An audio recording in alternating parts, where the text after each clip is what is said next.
Little Giant Boxing. Look, it's gonna be a great fight. I think this is one of those fights where people don't want to miss. You know, I think Sergey only has one out of his 24 fights. I think only has one decision, 23 knockouts, and Vergil obviously 21-0, 21 knockouts. Man, it's reading on all over. You know, where people are gonna go and see a war and more likely a knockout. All right, obviously Vergil Ortiz has that winner mentality. What has he been telling you about this fight? He's excited, man. You know, this is a world title opportunity, and he's excited. That's what every fighter dreams of since they're kids. You know, a lot of them dream of maybe the Olympics, but eventually you're gonna go pro. So you always dream of becoming a world champion, and this is Vergil's first opportunity. You know, he's not gonna take it light. You know, he always trains hard. He's always in great shape. He gives it his all in the ring. You know, he's gonna go out there and give the fans a great fight. And obviously, Robert, talk about that division being hot. You got Sebastian Fundora in there. You got Crawford now. You got Majumov. I mean, it's a really hot division. Look, it's a hot division. You got Tim Tszyu also, who's still going to be available. I think he's fighting sometime in September, October. So sometime next year we'll still fight him. It's stacked. It's stacked, and you know we have Spence fighting against Fundora for the WBC, which I learned it should happen sometime in October. So all those fights by next year, man, that division is going to be so stacked. It's going to be so full of talent, you know, that everybody's going to be focusing into that division. Robert, talk about Bam Rodriguez being number 5 behind Canelo on the pound for pound list. You know what? That's the first thing I said after the fight. You know, we still have to give Usyk, obviously, Crawford, Inouye, and still Canelo, because Canelo's a legend. Canelo's still undisputed. Canelo still, you know, has the resume of so many great champions. So right away I said Bam has to be right after Canelo at number 5, and you know, because there's so much talent, there's so many great fighters, but they haven't done what Bam is doing at 24. They're not looking for unifications. They're not looking for the best fighters in the division. They're talented. They're great. I'm not saying anything bad about them, but they're just not fighting the top guys in the division, and that's what Bam is doing. So I think Bam deserves to be at number 5. How does that make you feel as a trainer, obviously, building him from the ground up? You know, knowing that you have this kid that is willing at that age, you know, where we tell him, no, Bam, let me do my job. You know, I'm gonna pick the right fights.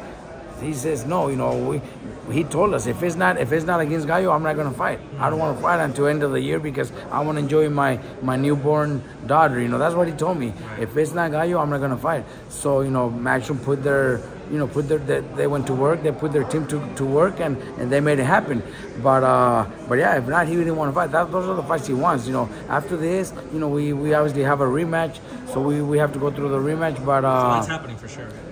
Well, as of now, yes, because Gallo said he wants a rematch. So in the locker room, he said. Yeah, so we're gonna have to go through the rematch, but after that, Bam wants to become undisputed at this division. Yeah, he wants to become undisputed. So Puma Martinez just won 2 titles. He went to Japan to go see him, exactly. Right? Then the WBO also a Japanese guy that's also champion. So I think by next year we could put those fights together and become undisputed, and then obviously eventually move up to 118. But as of now, you know, we gotta focus on the rematch because it looks like we're gonna have to do it. All right, and obviously, where would that take place? If it was up to you, Texas, San Antonio, you know what? It doesn't matter. You know, at this point, I don't want to.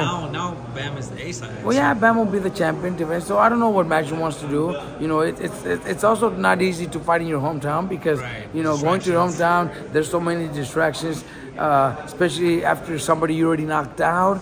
You know, I know Bam won't, but it could happen where you take it lightly, where you think it's going to be easy, and it could turn. And fighting in your hometown, it's happened to a lot of fighters that go to their hometown and they don't perform very well because there's so many distractions. That's happened a lot. They think they're going in there for an easy fight.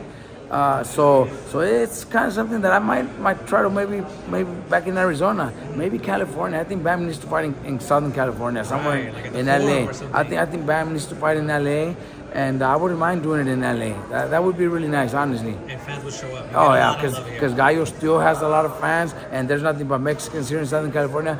Bam his fan base is growing, so I think LA would be really nice. So Matchroom, Arizona, Texas would be nice too. But I have to think about it. I'd rather go to LA. My first choice would be LA. All right, and switching topics real quick. Rayo Valenzuela, huge fight 3 weeks from now against Isaac Pitbull Cruz. Obviously, it's going to be a tremendous fight. Great fight, man. Two Mexicans fighting each other. People know that it's going to be a war. It's going to be a great fight. Pitbull, everybody knows. Pitbull's a pitbull. He's a monster. He goes out there with a killer instinct. But Rayo's training hard. He's in great shape. We're training hard. We have a good game plan. We have great sparring partners. We need to be in the best shape of our life. Rayo knows that. He needs to be in the best shape of his life because Pitbull comes to fight. But I think Rayo has what it takes to become world champion. All right, and obviously without giving away too much, not giving away the game plan, but what else have you told Rayo about fighting Pitbull? I think one of the main things when you're going in there against Pitbull is going to be the way he fights. Pitbull's just an aggressive fighter that throws hard punches and is very strong, has a great chin, but condition. I think condition is one of the main things. Pitbull's going to be in the, Pitbull always in great shape. Pitbull's not going to tire out. Pitbull's going to go stronger and stronger as the rounds go by. So that's one thing that we need to do. We need to be in the same type of condition because you can't get tired against Pitbull. That's just the way Pitbull is. But Rayo's training hard. He's in great shape. He's sparring hard. We have great guys sparring with him, and we're gonna be in great shape for the fight. So we're gonna go out there to put up a great fight, but also to put up the upset because it will be an upset. Right, Robert. Anything you want to leave us with about your fighters? About this weekend, Saturday, tune in. On ESPN, Raymond Muratalla, ranked number 2 in the world by almost all the organizations fighting Tevin, former world champion. Tune in. On the same card, I have Art Barrera. I have Chop, who is my next superstar. Albert Gonzalez. And also Javier Cimarron. I have great fighters, 4 kids on the undercard, so people have to tune in early because I think I might have, probably the first couple of fights and then the co-main event with Raymond Muratalla against Tevin Farmer. Okay. And what do you think of the Shakur Stevenson situation? Like people criticizing him about. Look, Shakur is one of the most talented fighters in the world. Honestly, talent-wise, he's the most talented fighter. But his fights, the thing is that with him, people already know that he's gonna go rounds. So you're not in your seat waiting to see what happens. If you see Tank fight, you're there. You're not gonna leave. You're not gonna go to the bathroom. You're not gonna go buy a beer because you know that by the time you come back, it might be over. Same thing with guys like Bam, Lomachenko. Vergil. You want to Vergil. You don't want to go see. But Shakur is probably the most talented fighter of all that I just mentioned because he's talented.